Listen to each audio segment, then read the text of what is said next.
Salut, c'est Shunchi et bienvenue sur ma chaîne Shunfish pour les nouveaux arrivants, pour une session pêche dédiée à la perche ou aux poissons actifs tout simplement, et que je vais essayer cette fois-ci réellement de pêcher au montage Carolina ou Texas tout simplement. Alors on va commencer par prospecter les vios principalement avec un spintail.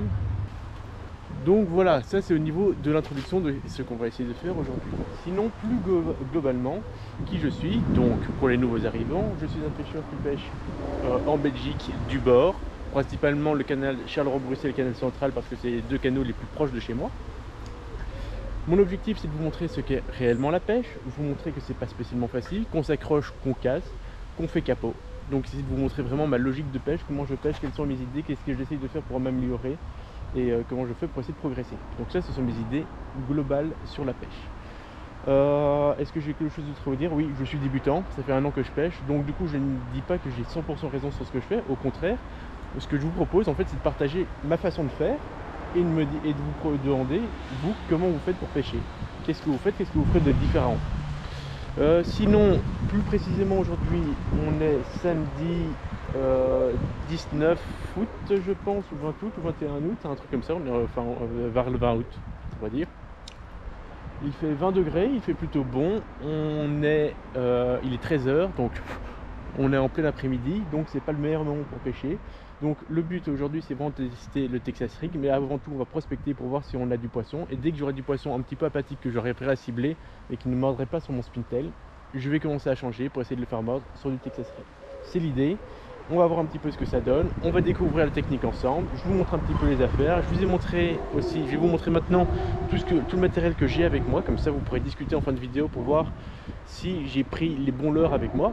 Et si j'ai les bons leurres avec moi mais que j'ai pas utilisé, quel leurre vous aurez utilisé à ma place à quel moment et pour quelle raison.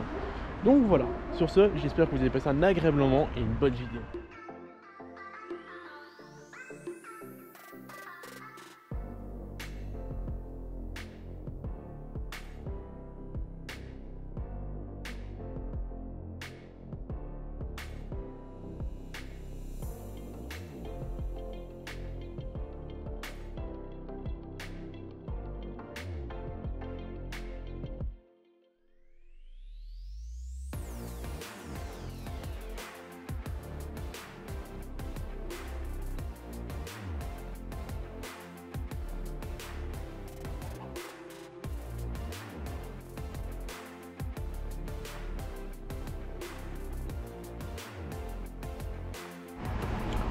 Pour le moment, pas de poisson actif sur le spintail.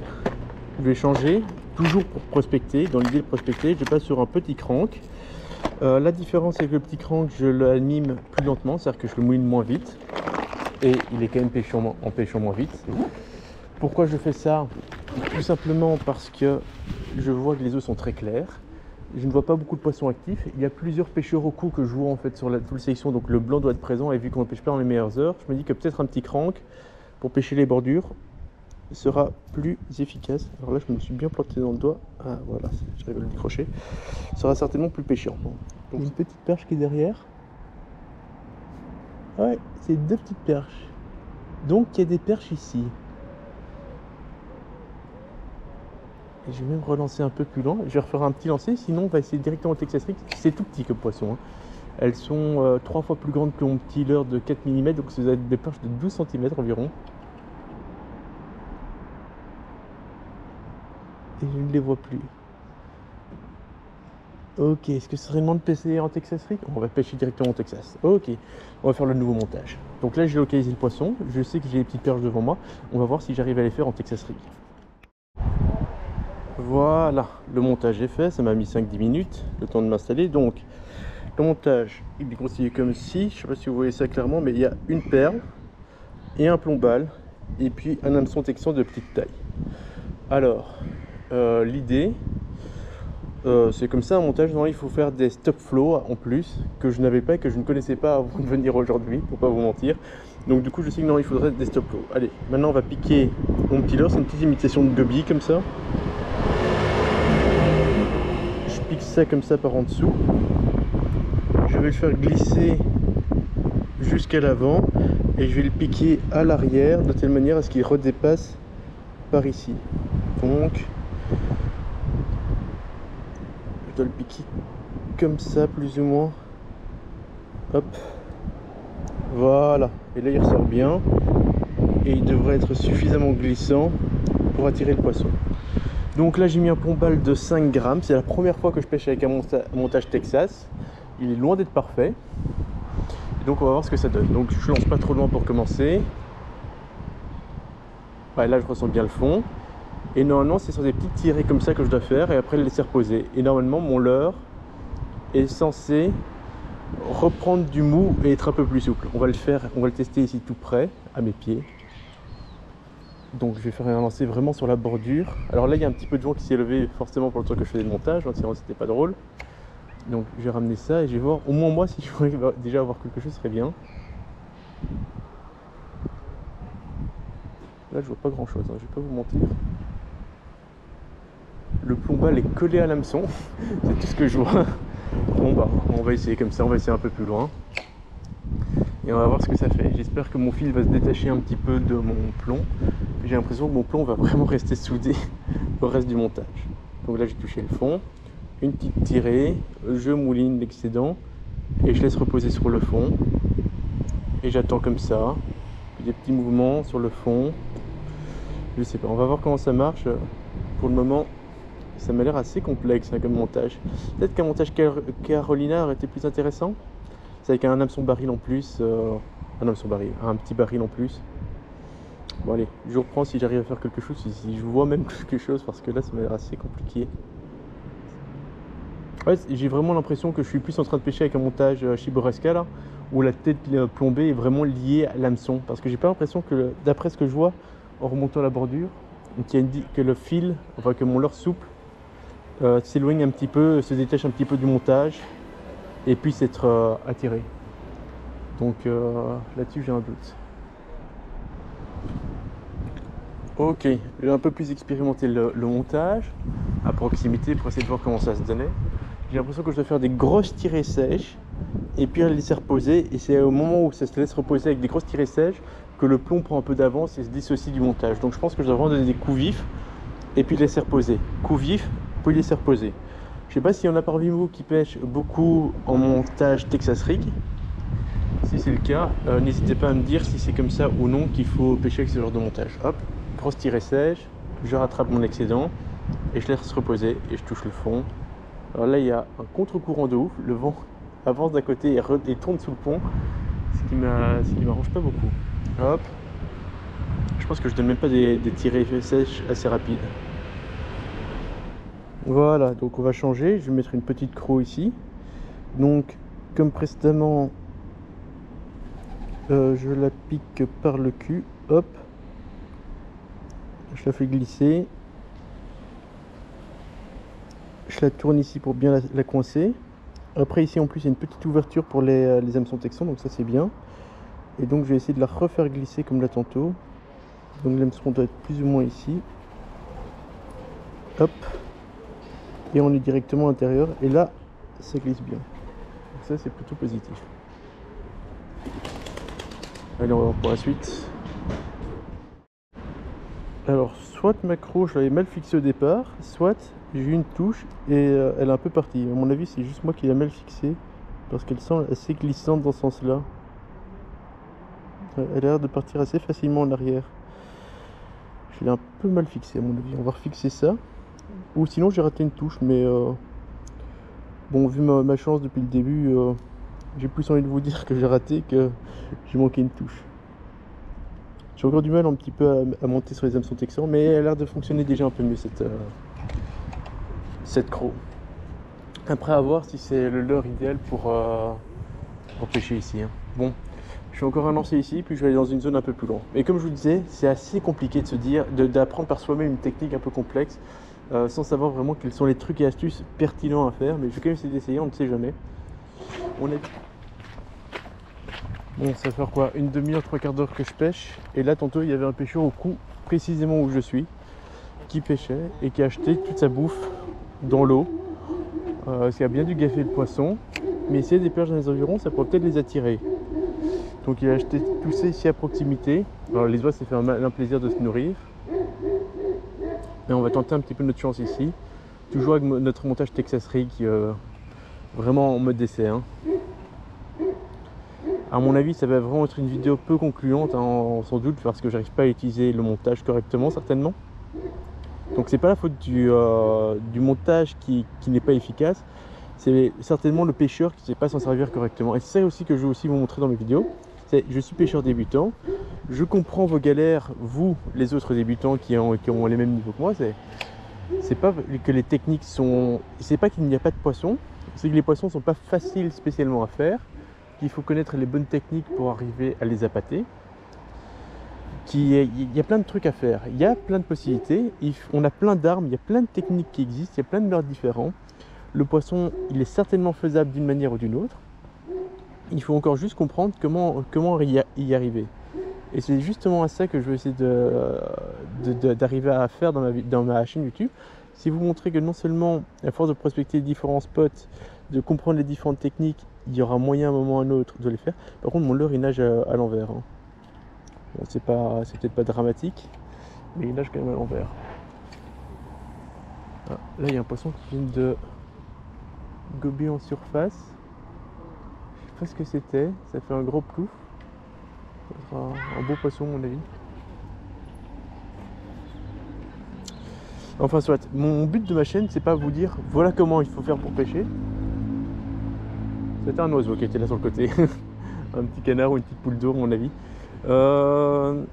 C'est pas vous dire voilà, moi je sais comment pêcher, c'est comme ça qu'il faut faire. Non, je suis un pêcheur débutant qui pêche en Belgique dans des eaux qui sont pas spécialement les plus poissonneuses au monde, mais il y a du poisson à faire, il y a des techniques à apprendre, il y a des façons de pêcher pendant les saisons et tout ça. Il y aura différentes approches à faire, tout simplement. Et donc c'est vraiment ça que j'ai envie de faire avec vous, c'est de vous montrer l'évolution pour les plus connaisseurs d'entre vous, ceux qui connaissent déjà les techniques, qu'ils échangent justement avec moi pour que je puisse m'améliorer. Et pour les plus débutants d'entre vous, essayer de vous aider à progresser en même temps que moi. Voilà. Ça, c'est un petit peu l'objectif global de ma chaîne. Tout en respectant le poisson, tout en s'amusant au bord de l'eau. Parce que c'est pas parce que je vais faire un capot maintenant, que je vais certainement faire. Je vais peut-être changer à la fin, je vais peut-être passer sur un ordre de prospection pour essayer d'espérer prendre un peu plus de poissons. Mais c'est pas parce que je vais faire capot maintenant que je vais abandonner la pêche. Au contraire, moi j'aime me retrouver au bord de l'eau. Et c'est justement ce que j'ai envie de partager avec vous. Voilà, petit changement technique. Ici, j'ai rajouté un emery rolling là. Et en bas, 1 mètre plus bas, normalement, il y a plus de 1 mètre de fil entre mon appât. Donc maintenant, je vais vraiment pêcher séparé. Parce que j'en ai marre d'avoir cette impression de pêcher toujours collé. Et ça me faisait juste une sorte de montage Churrasca en moins discret. Parce que le plomb est beaucoup plus gros au final. Et là, c'était vraiment mon but de tester un montage plus discret. Alors là, il y a le vent qui vient de se lever, il fait tout d'un coup sombre, il y a des nuages, des gros nuages. Et on va quand même voir si ça donne quelque chose à ces techniques avec ce leurre-là. Puis je vais changer de leurre. Mais bon, à chaque fois, c'est vraiment devoir démonter et remonter, ça prend du temps. Donc l'idéal serait presque de pêcher avec 2 cannes. Une petite canne un peu plus légère peut-être pour pêcher avec ce genre de montage. Et une canne un peu plus grosse pour voir vraiment ce que ça donne ce genre de montage, quoi. Donc on va voir ce que ça donne. Alors là en plus j'ai le courant qui va de gauche vers la droite actuellement, comme vous pouvez peut-être le voir sur la vidéo.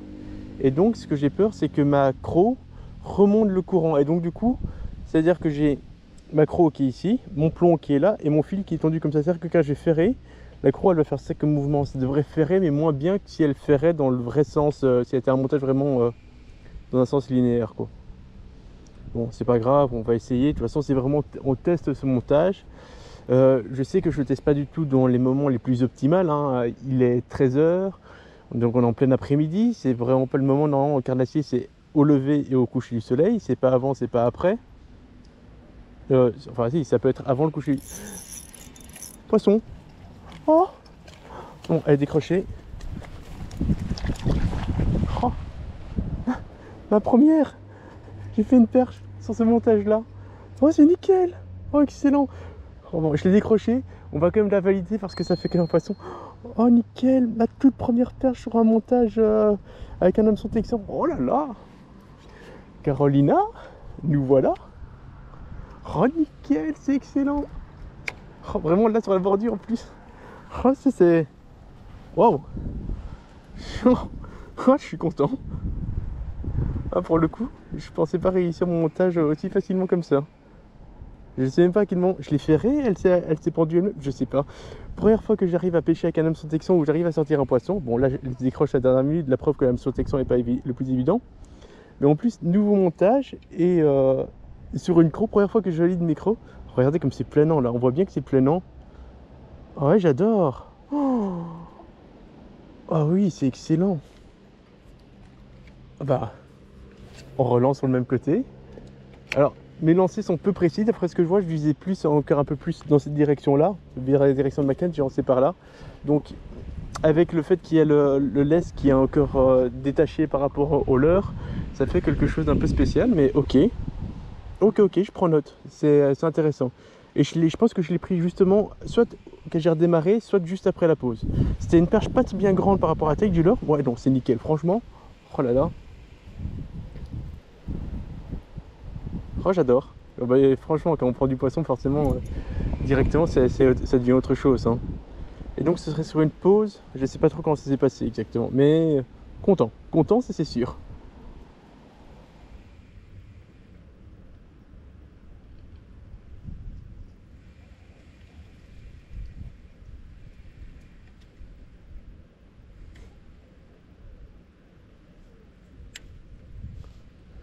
Ok, je viens d'avoir une touche. Je sais pas si ça se verra sur la caméra, mais la touche. J'ai reçu et j'ai vu en ramenant, il y a un petit poisson, je sais pas si c'est toute petite perche ou une petite gobie qui a tapé au niveau de mon plomb. Il a dû courir sur le petit truc rouge. Changement de leurre, un petit leurre qui vient normalement de chez Decathlon. Ah oui, alors aussi un truc que je n'ai peut-être pas dit, quelque chose que j'apprécie pas trop quand je pêche et que je pêche comme je suis en train de faire, c'est que je dois aussi retirer mon leurre à chaque fois de l'hameçon. Alors vous allez me dire, c'est pas grave, mais en fait, moi ce que j'aime pas, c'est qu'au fur et à mesure de le retirer, de le remettre sur différents hameçons, ce genre de leurre, c'est que pour finir, j'abîme le leurre. Il s'abîme un petit peu, il se déchire, soit on le retrouve plus comme il était au tout début, quoi. Et ça, c'est un petit défaut que... c'est pour ça que d'habitude, quand je change de leurre, je garde toujours en fait mon leurre sur la TP à la fin de la pêche. Bon,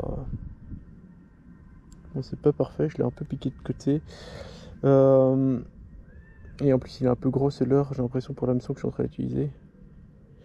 Mais enfin, soit, à force de le retirer, de les remettre, on abîme le leurre et puis à un moment, il est plus utilisable. Alors que c'est pas son quota de poisson qui a dérangé, c'est plutôt le nombre de fois qu'on l'a changé, remis. C'est pour ça que d'habitude je le laisse toujours sur les hameçons. Le problème c'est que si là je dois le laisser sur l'hameçon le leurre, je dois couper du fluorocarbone et faire des nœuds. Et c'est plus rapide du coup de retirer le leurre et de remettre à nouveau que de devoir remplacer l'hameçon à chaque fois. Donc voilà un second désavantage à ce genre de système. Mais bon. Après le leurre est vraiment planant. Et alors ici je suis sur une super pente. Elle est pas trop forte, pas trop douce non plus. Et ce qui est bien, c'est que en moulinant et en ramenant mon leurre, là à l'instant, donc là je suis toujours sur la petite sorte de grups. J'ai cru avoir une touche, je ne suis pas sûr, non, je dois m'accrocher sur le fond, je dois rouler sur le fond. En moulinant comme ça mon petit grups, j'ai pu voir combien de temps il était planant. Je suis où là? Je vois mon plomb là. Voilà, mon petit grup, voilà. En 2 secondes, s'il est décollé de 5 ou 10 cm du fond, en 2 secondes il touche le fond. Donc pour moi je le trouve pas assez pertinent parce que trop dense. Donc ça c'est mon impression à l'heure actuelle, hein. Je me trompe peut-être, mais je pense, mon avis, en ayant surtout apprécié ma croc qui était très planante, c'est que je dirais que celui-là il n'est pas assez planant. Donc ce serait son petit défaut. J'ai plein de petits leurres avec moi, on va voir ce qui est un petit... J'ai testé 2-3 leurres peut-être ici, en tout cas j'en ai testé au moins un autre, pour voir quelque chose de... Donc les crocs, c'est bon on va dire, on va partir du principe que toutes les crocs sont bonnes. Qu'est-ce que j'ai ici qui a l'air assez souple? J'ai un Rock Vibe ici en fait, enfin, une Rock Vibe, une imitation qui est le Vibro Fat de... Enfin Vibro quelque chose de chez S-Fishing, hein, d'AliExpress. on va voir si ce leurre-là est un peu plus flottant, on va dire, moins dense. On va directement voir le résultat. Bon, je viens d'observer une petite perche qui a subi, une petite, elle n'était pas bien plus grosse que le leurre. Et j'ai remarqué que mon leurre il fonctionnait sur des petites tirées sèches, sa queue se met à vibrer. Donc je pense que je dois vraiment l'animer sur des petites tirées sèches. Et après sinon il tournoie, il penche, il tourne un peu sur lui-même et il tombe sur le fond. Donc je pense que c'est vraiment sur des petites animations. Quand je reprends le coup de mulet, c'est un petit coup vif et puis laisser retomber quoi. Et attendre 1, 2, 3 secondes et après remouliner un petit coup. Et c'est à mon avis la meilleure façon pour attirer le poisson. Après est-ce qu'il va être facile à piquer, je sais pas. Mais à mon avis c'est la meilleure façon pour attirer le poisson.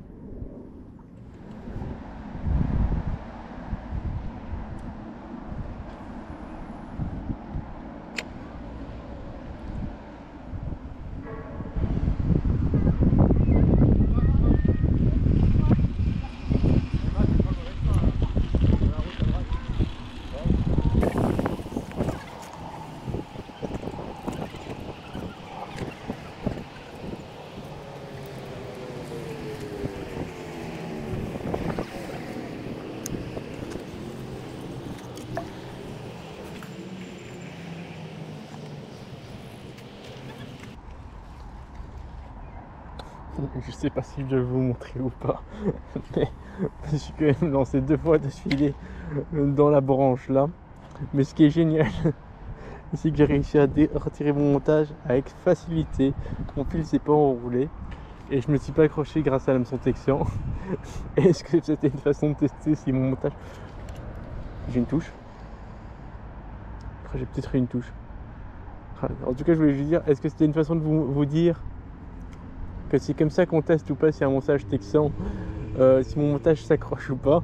Mais en tout cas je vous l'ai montré et j'ai peut-être eu une touche juste après. J'ai sorti un poc-poc mais je sais pas ce que je faisais avec mes mains, donc je faisais peut-être n'importe quoi aussi. C'était moi qui ai créé le poc-poc. Voilà. En tout cas ici c'est bien rocailleux, je sens les cailloux, ça fait toc toc toc et mon leurre il doit nager dedans derrière. Bon je sais pas trop ce que ça donne globalement mais j'essaye, j'apprends et on verra bien. Et c'est vrai que mon plomb et ma bille, quand je le sors de l'eau, ça fait vraiment des ch'ting ch'ting. Donc à mon avis, ça fait quand même pas mal de bruit ce petit montage hein, dans l'eau. Et voilà, on se retrouve pour la fin de la session de pêche. L'objectif était de prospecter, trouver du poisson présent.